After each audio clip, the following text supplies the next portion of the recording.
You move closer to your kids, hoping for warmth, connection, and support. Instead, instead, you find yourself more isolated than ever. The house is silent, the grandkids are too busy, your daughter works late, the dinners and family time you dreamed of. They rarely happen. It's heartbreaking. You gave up your familiar life for this, and now loneliness creeps in deeper every day. Worse yet, the lack of daily purpose chips away at your health, your spirit, and your confidence. Many seniors face the same harsh reality. Moving closer to children doesn't always mean closeness. Sometimes it means more emptiness, more waiting, more heartache. And once you've moved, turning back is not so easy. Before you make a decision that could cost you your peace and happiness, you need to see the full picture. In this video, I'll show you what to watch out for and what steps you can take to protect your independence, your well-being, and your heart. Stay with me. This might save you years of regret. Number 1, the illusion of togetherness. Frank and Elaine had a dream. After retiring in sunny Arizona, they sold their home and packed up decades of memories to move closer to family in Denver. They imagined Sunday dinners, helping with homework, maybe even picking up the grandkids from school once in a while. But what they got was silence. Their son was swamped with work. The grandkids were busy with after-school activities, and weeks would go by with barely a phone call. Frank once said, "We're just invisible." This kind of disappointment hits harder than you'd expect, and it's more common than people think. You see, being physically close doesn't always mean feeling close. You can live down the street and still feel like a stranger. And when the reality doesn't match what you hope for, it hurts. You start feeling forgotten, or worse, like a burden. That pain can quietly build into resentment, guilt, even sadness. The truth is, emotional connection means more than location. And this isn't just about feelings, it's backed by science. Research from the University of Michigan found that older adults who live near their children but feel emotionally neglected often struggle more with their mental health than those who live farther away but stay connected in meaningful ways. It's not about how close your houses are, it's about how close your hearts are. That's why, before making a big move for family, it's so important to talk openly. And I mean really talk. Ask the tough but honest questions, like, how often do you think we'll see each other? Or, are you okay with me dropping by? Or would it be better to schedule time together? These conversations might feel a little awkward at first, but they can save you so much heartache down the line. Because your time, your love, your presence, they matter. But they also deserve to be met with clarity and mutual understanding. So if you're thinking about moving to be closer to your adult children or grandkids, take a moment, breathe, talk. Make sure the move is built on real expectations, not just hope. You deserve to feel seen, valued, and connected, not just to be nearby. Number 2, dependency can quietly creep in. When Rita turned 74, she made a big move, just 2 blocks away from her daughter in sunny Florida. It felt like the right decision at the time. Close enough to stay connected, far enough to stay independent. Or so she thought. At first, it was small things. A ride to the store here, a little help setting up her new phone there, then groceries, then more tech help, then just about every ride she needed. Her daughter tried to keep up, but soon she felt stretched thin, trying to juggle her own life while quietly feeling guilty when she couldn't say yes. It created tension neither of them expected, and Rita. She started feeling like a burden. Her confidence began to slip, and little by little, she started doing less on her own. It's something a lot of older adults face, especially after moving closer to family. Living nearby can be a beautiful thing, but sometimes without realizing it, we stop doing things we're fully capable of. We lean on others not because we have to, but because they're there. The tricky part, that slow shift can chip away at your independence, your decision-making power, and even your sense of purpose. But here's the good news. Independence is like a muscle. The more you use it, the stronger it gets. Try this. Next time you need groceries, try a delivery service like Instacart or Amazon Fresh. They're surprisingly easy once you get the hang of them. Or sign up for a local community class that teaches you how to use your smartphone or tablet. Healthyaging. It's a great way to learn and meet new people. And when you have something to schedule, like a haircut or a ride, try doing it yourself first. It might take a little longer at first, but the confidence you gain is worth it. Science backs this up too. A study from Stanford found that older adults who maintain control over daily decisions, even small ones, tend to feel more satisfied with life and keep their minds sharper. Autonomy isn't just about getting things done. It's about staying connected to who you are and what you're capable of.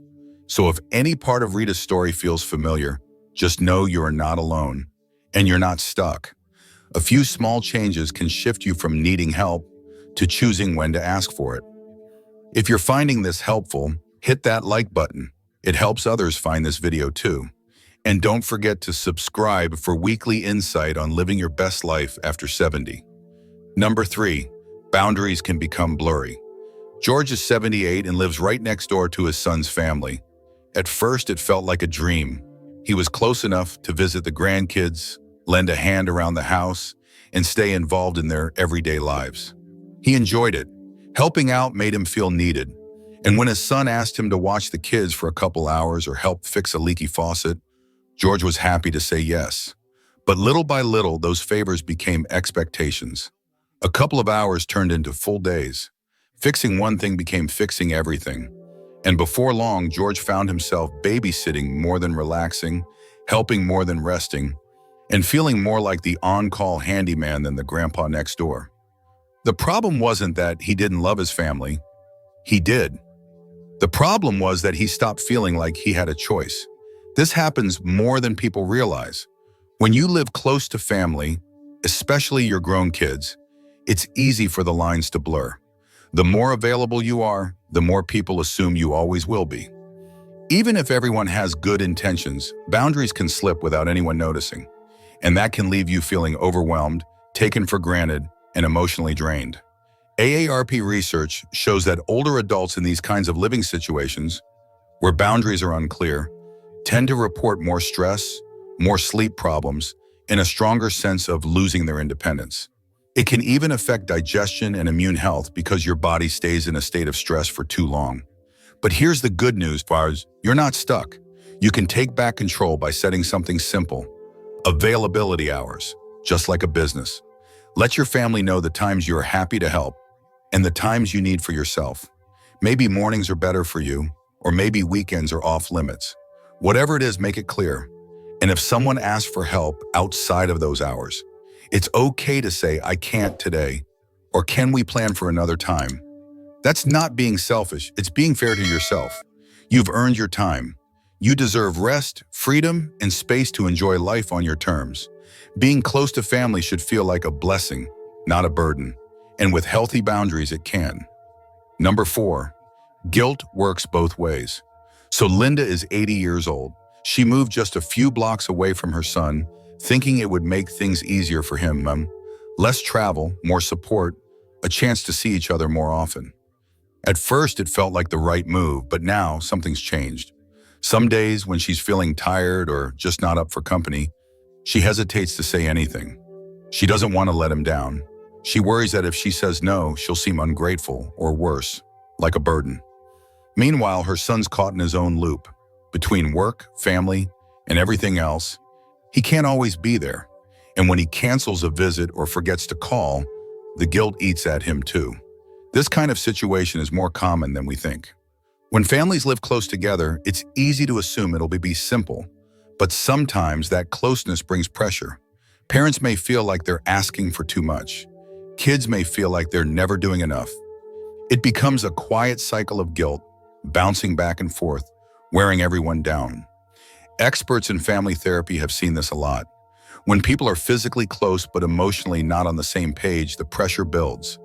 Instead of deeper connection, you can end up with more distance. Just the emotional kind. That's why something as small as a simple agreement can make a huge difference. Sit down together and write this out. We help each other when we can, but we're both free to say no without guilt. Put it on the fridge, in a notebook, wherever you both see it. That way, when plans change or someone needs space, There's no second guessing, no hurt feelings. It's not a rejection, it's just life. Creating this kind of understanding can really ease the emotional weight on both sides. It gives everyone permission to show up when they can and to rest when they need to. And that's what real support looks like. Honest, gentle, and without pressure. So if you've ever felt this quiet tension with your own parent or child, know this, you're not alone, and it doesn't mean something's wrong. It just means it's time for a little reset. Talk about it, write it down, and give each other the gift of guilt-free love. Number 5, living near peers may offer more fulfillment. When Doris turned 76, she thought moving closer to her son would bring her the comfort she needed. After all, he insisted it would be best. He could check in, help with errands, and make sure she was never lonely. But after just a year, she felt more isolated than ever. Her son was busy with work and kids. The neighborhood was quiet, mostly families with young children. Doris missed laughter, casual chats, and that feeling of belonging. So she made a bold move. She packed up and joined a 55-plus community down in South Carolina. At first, she worried she would feel out of place. But within weeks, everything changed. She started going to morning Zumba classes, joined a walking group, and even made some close friends who shared her love for old movies. One of them introduced her to a local book club. Another invited her to try pickleball. And yes, she even went on her first date in years. What made the difference was simple. Doris found people in the same season of life.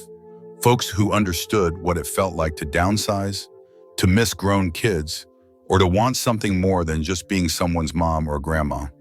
Living near peers gave her more than companionship. It gave her confidence, energy, and a renewed sense of independence. And it is not just Doris. Studies like the one from Harvard that tracked happiness over 85 years show that our well-being depends more on social connection than almost anything else. And not just with family. Friendships and shared community play a massive role in how we age, physically and emotionally. So if you're feeling stuck or a little lonely, it might help to take a look at some retirement communities or co-housing neighborhoods. Spend a day visiting. Ask if they host group activities like yoga, art classes, or music nights. Look around. Is it easy to walk to the cafe or the community center? Do they have access to good healthcare nearby? Living around people in the same life chapter does not mean giving up family. It just means expanding your circle. Because we all deserve joy, not just comfort. We need people who understand us, laugh with us, and sometimes dance with us on a Tuesday morning. You do not have to do it alone. There is a whole world out there waiting to meet you. Number 6, consider a Goldilocks distance. Harold and Judy are 79 and 77. They live about 45 minutes away from their daughter. That's not next door, but it's not across the country either. It's just enough space for them to stay independent, keep their own rhythm, but still be close when it counts. They get together once a month, sometimes more, and every visit feels intentional, not rushed or routine. And that right there is what experts call managed proximity. It's this sweet spot, not too close, not too far, that helps older adults stay connected without feeling crowded. Geriatric psychologists say it actually strengthens family bonds. When you're not constantly in each other's space, there tends to be less conflict and more appreciation when you are together. See, living far away can be lonely. It makes it hard to be there when someone needs a hand. And let's be honest, as we age, those moments come more often. But living too close, especially if boundaries aren't clear, can lead to tension. Maybe your adult kids feel like they have to check in all the time, or maybe you feel like your independence is slipping away. That's why the just right distance is so important. You get access to help when you need it, but you still have your freedom.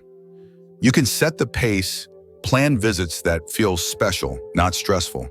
So if you're thinking about where to live in this stage of life, consider somewhere near, but not right on top of, your family. Try setting a schedule like the second Sunday of every month or every other weekend and really make it a time to connect. Have lunch, share stories, maybe go for a walk. It does not have to be fancy, just meaningful. That balance, that space to breathe and still feel close, might be one of the kindest things you can give to yourself and to your loved ones. Let's take a moment to reflect. Just because you live near someone doesn't mean you'll feel close. In fact, sometimes the closer you are, the more complicated things get. When you start depending too much on each other, it can quietly wear down your sense of independence. And when boundaries are fuzzy, especially with family, guilt and frustration can sneak in. You might start feeling like you're walking on eggshells, trying to keep everyone happy. But here's something we often forget. Meaningful connection can come from friends, peers, neighbors, people who really get where you're at in life. That feeling of joy, laughter, being seen, it might not come from family alone. There's a sweet spot where you're close enough to show up when needed, but far enough to protect your space, your peace, your joy. You deserve more than just being available. You deserve a life that feels whole, connected, and calm. So before you make a big move, pause and ask yourself, is this about closeness or connection? Have you ever moved to be near your kids or are thinking about it? Share your story in the comments. I read everyone.